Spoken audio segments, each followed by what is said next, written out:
मेरा नाम संतोष यादव है और मेरे इस यूट्यूब चैनल पर आप सबका स्वागत है। हम लोग पिछले दिन ही पढ़े थे बच्चों कि प्रेजेंट टेंस में सब्जेक्ट, मेन वर्ब, ऑब्जेक्ट और हेल्पिंग वर्ब कैसे देखते हैं। तो आई होप हम सबको मालूम होगा कि आप सबको कि सब्जेक्ट कैसे पहचानते हैं। तो आज हम शुरुआत करेंगे अपना प्रेजेंट से। किससे करेंगे? पहले हम पढ़ेंगे प्रेजेंट टेंस। शुरुआत करते हैं प्रेजेंट इंडेफिनिट टेंस से। प्रेजेंट इंडेफिनिट टेंस इसको बोलते हैं सिंपल प्रेजेंट टेंस भी बोलते हैं। क्या बोलते हैं? Simple present tense. इसका हिंदी में अर्थ होता है कि अनिश्चित वर्तमान काल, अनिश्चित वर्तमान काल या सामान्य वर्तमान काल। क्या बोलते हैं? सामान्य वर्तमान काल। तो अब सबको मालूम है इसको पहचानते कैसे। इसकी पहचान पहले लिखेंगे। तो वो कोई भी टेंस को ना पहचानने के लिए या फिर उससे जानने के लिए, उसे समझने के, उसकी पहचान का पता होना बहुत ज़्यादा ज़रूरी है। तो जैसे इसकी पहचान है ता है। हम कैसे पहचानेंगे कि आखिर में प्रेजेंट इंडेफिनिट टेंस है? ता है, ती है, ते है, ये सब हमारी क्या है? पहचान है। ता है, ती है, ते है। और हमारा हेल्पिंग वर्ब क्या है इसमें? हेल्पिंग हमारा है डू और डज। जो डू है वह एक वचन कर्ता के साथ लगेगा। किसके साथ लगेगा? एक वचन कर्ता। किसके साथ? हमारे पास जो डू है बहुवचन कर्ता के साथ। बहुवचन कर्ता हमारे कौन कौन से हैं?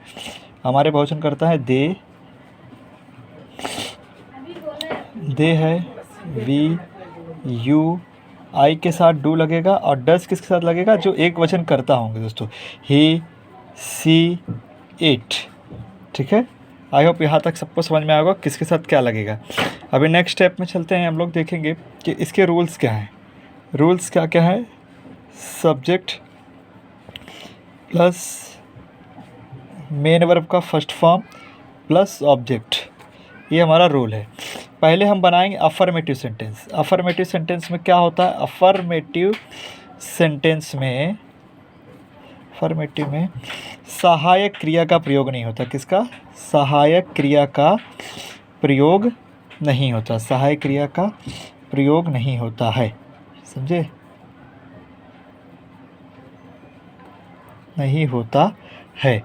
तो हमको आई होप बच्चों यहाँ तक आपको समझ में आया होगा कि क्या पहचान है और हेल्पिंग और हमारे कौन कौन से हम बनाएंगे। एक इम्पॉर्टेंट इसमें नोट लिखने वाली बात है, आप सबको याद रखना पड़ेगा दोस्तों, कि पहला नोट ये है, जिस क्रिया के अंत में क्या आएगा? जिस क्रिया के अंत में ओ, एस, एस, एस, एच, सी, एच आए तो क्या करना है? आए तो उनके अंत में ईएस जोड़ते हैं। क्या करते हैं? उनके अंत में ईएस जोड़ते हैं। दूसरा नोट हमारा क्या है कि यदि क्रिया के अंत में, क्या बोलेंगे? यदि क्रिया के अंत में क्या आए? वाई। यदि क्रिया के अंत में वाई आए हो तथा उसके पहले वोवेल्स, उसके पहले क्या है? वोवेल्स। पिछले में देखे थे ना हम लोग बच्चों कि वोवेल्स क्या होते हैं। तो वोवेल्स आए तो केवल यस लगाकर यस जोड़ें। क्या करें? यस को जोड़ें। तथा वाई के पहले कॉन्सोनेंट हो। याद रखना बच्चों, वाई के पहले क्या हो? कॉन्सोनेंट हो आए तो वाई को आई में बदल कर क्या करेंगे? ईएस जोड़ दें। क्या करेंगे? ईएस जोड़ दें। ये हमारा इम्पोर्टेंट चीज़ है, इसको आप लोग को हमेशा याद रखना पड़ेगा। ये सिर्फ एक वचन कर्ता के साथ ही ये रूल अप्लाई होगा। जब बहुवचन कर्ता का आप बनाओगे तो आप ये रूल आपके साथ अप्लाई नहीं होगा। यहाँ तक तो हमें समझ में आया। हमारे पास पहले देख लेते हैं कि एक वचन कर्ता कौन है, बहुवचन कर्ता कौन है। सबसे इम्पोर्टेंट थिंग यही है कि एक वचन और बहुवचन। तो चलो देखते हैं। एक वचन कर्ता, ये सब हमारे सब्जेक्ट्स हैं। ठीक है, क्या है? सब्जेक्ट्स हैं। सब्जेक्ट्स यानी कर्ता, ठीक है। एक वचन क्या होता है? सिंगुलर। और बहुवचन कर्ता क्या बोलेंगे? बहुवचन कर्ता यानी प्लूरल्स, ठीक है। ही, सी, इट, ये हमारे क्या है? एक वचन कर्ता। इसका मतलब क्या होता है? वह। इसका ये मतलब होता है वह, इसका मतलब होता है वह। यहाँ क्या आएगा? दे, दे मीन्स होता है वे। आई मतलब होता है मैं। उसके बाद क्या है? आई मतलब ने। वी का मतलब होता है हम। और यू का मतलब होता है आप या तुम। यू का मतलब होता है आप। तो उम्मीद है मुझे यहाँ तक आप लोग को अच्छे से समझ में आ रहा है। ही किसके साथ लगाते हैं? ही मेल के लिए लगता है, मतलब किसी लड़के का नाम हो उसके लिए लगेगा मेल के लिए। और सी किसके साथ लगता है? स्त्री के लिए, मतलब फीमेल के लिए, किसी लेडीज़ का नाम है तो हम क्या यूज़ करेंगे? सी। और इट मतलब हमारा क्या होता है? नेचुरल चीज़ या निर्जीव के लिए लगता है। और ये जो चीज़ है दे मतलब वे होता है, वे मतलब होता है बहुत सारे लोगों के लिए। आई मतलब ने, वी मतलब भी हम, और यू या आप या तुम के लिए हमें बहुवचनकर्ताओं का उपयोग करते हैं। तो जैसे मैंने आपको बताया कि रूल हमारा क्या है, रूल आपको समझ में आ गया कि सब्जेक्ट प्लस मेन वर्ब का फर्स्ट फॉर्म प्लस ऑब्जेक्ट। अब हम देखते हैं कि एग्जाम्पल के जरिए इसको समझेंगे कि इसको कैसे बनाते हैं। आई होप बच्चों यहाँ तक आप लोग को ये चीज़ कन्फर्म है कि सब्जेक्ट्स कौन कौन से हैं और कैसे यूज़ करना है, और ऑब्जेक्ट और मेन वर्ब आप पहचान लोगे। तो सबसे पहले सिंपल में आते हैं। राम घर जाता है, एग्जाम्पल है ये। हम अफर्मेटिव सेंटेंस बना रहे हैं, इसमें सहायक क्रिया नहीं लगेगा। राम घर जाता है, देखेंगे राम घर जाता है तो क्या हो जाएगा? हमारा जो है राम, राम क्या हमारा सब्जेक्ट है, तो क्या लिख देंगे? राम। अब उसका मेन वर्ब क्या हो रहा है? घर जाना। जाना उसका मेन वर्ब है, क्योंकि जा तो रहा है घर, लेकिन जाने के लिए जाना पड़ेगा, तो जाना हमारा मेन वर्ब होगा। तो जाने का क्या होता है? गो। कहाँ जा रहा है? घर। कहाँ जा रहा है? घर। लेकिन इसके पहले कंडीशन ये है कि कर्ता तो एक वचन है, और एक वचन कर्ता के साथ यस या एस का प्रयोग करते हैं। लेकिन कैसे देखते हैं? अंत में देखो क्या लगा है, वो हमारा क्या है? वो हमारा क्या है बच्चों? वॉवेल्स है। क्या है?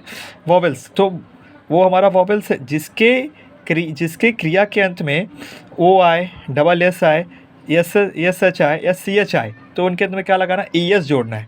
तो इसके साथ हम क्या करेंगे? ई एस जोड़ देंगे। और कहाँ जा रहा है? Goes to house. क्या करेंगे? Goes to house. इतना करके हम उसको छोड़ देंगे। दूसरा देखते हैं। अगर वो लिख रहा है कि हम स्कूल जाते हैं, हम स्कूल जाते हैं, तो हम स्कूल जाते हैं, इसमें हमारा सब्जेक्ट क्या है? हम का क्या होता है? वी। यहाँ हम लोग ने देखा है हम का क्या होता है? वी। कहाँ जाते हैं? स्कूल जाते हैं। जाना हमारा क्या है? मेन वर्ब है। तो क्या हो जाएगा? Go to school. यहाँ क्यों नहीं लगा है ई एस या डबल ई एस?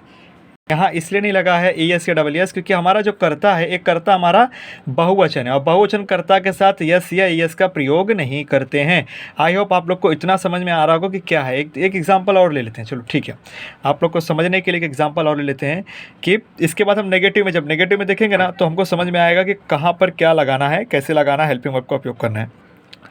एक लेते हैं कि बच्चे मैदान में खेलते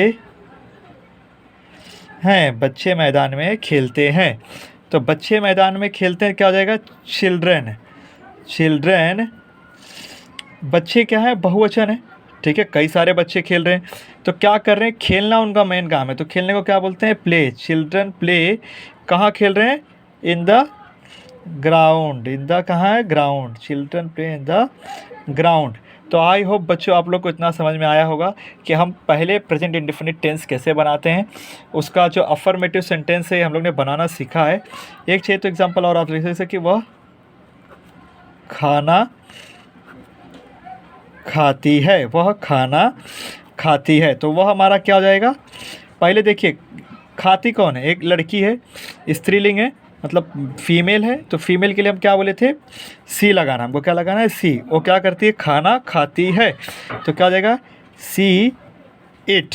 कर्ता देखो एक वचन है, कर्ता एक वचन होगा तो मेन वर्ब के साथ क्या जुड़ेगा? क्रिया के अंत में टी है, तो यस या यस जोड़ना था। हमारा क्या कहना था कि अगर क्रिया के अंत में वाई हो तथा उसके पहले वॉवेल्स हो, ये वाला कंडीशन यहाँ अप्लाई नहीं होता है ना। तो यहाँ क्या देखेंगे, हम ये देखेंगे टी, टी हमारा क्या है, कॉन्सोनेंट। जब ऐसा टी आता है तो उसके पहले बाद में क्या लगाते हैं, यस, यस लगा दिए। See it's a food, see it's a food. इसको बेसिक तरीके से याद करने के लिए आप इसके फॉर्मूले कर सकते हो स्मोक के जरिए। स्मोक के जरिए आप याद रखते हो कि स्मोक आपका समझ लो फॉर्मूला है। स्मोक मीन्स क्या होता है, सब्जेक्ट। क्या होता है, सब्जेक्ट। यम मीन्स क्या होता है आपका, मेन वर्ब। यम मीन्स क्या होता है, मेन वर्ब। वो क्या हमारा ऑब्जेक्ट, वो क्या हमारा ऑब्जेक्ट, ठीक है। और के हमारा क्या है, कचरा। कचरा यानी रिमेनिंग सेंटेंस। तो ये ज़्यादा यूज़ होता नहीं है, तो ये हम इसके जरिए याद कर सकते हैं कि स्मोक। हाँ, प्रेजेंट इंडेफिनिट टेंस अफर्मेटिव का फार्मूला क्या है, स्मोक। स्मोक मतलब सब्जेक्ट प्लस मेन वर्ब का first form plus object plus कचरा या फिर रिमेनिंग सेंटेंस। इतना हम इसको इस तरीके से, इजीली तरीके से हम इसको याद रख सकते हैं। आई होप आप लोग को ये समझ में आया होगा कि अफर्मेटिव सेंटेंस कैसे बनाते हैं और कैसे यूज़ करते हैं। दोस्तों यहाँ तक शायद आप लोगों को क्लियर होगा, और हमको सिर्फ ध्यान रखना है सब्जेक्ट, मेन वर्ब और ऑब्जेक्ट का देखना है। आई होप आप लोग को यहाँ तक समझ में आया होगा। आप इसे घर पे अपने प्रैक्टिस कीजिए, और कुछ भी डाउट हो तो आप कमेंट्स में लिख सकते हो। हम मिलते हैं नेक्स्ट लेक्चर में, जहाँ देखेंगे कि नेगेटिव और इंट्रोगेटिव और WH टाइप क्वेश्चंस को कैसे बनाते हैं प्रेजेंट इंडेफिनिट टेंस का। तो बच्चों मिलते हैं।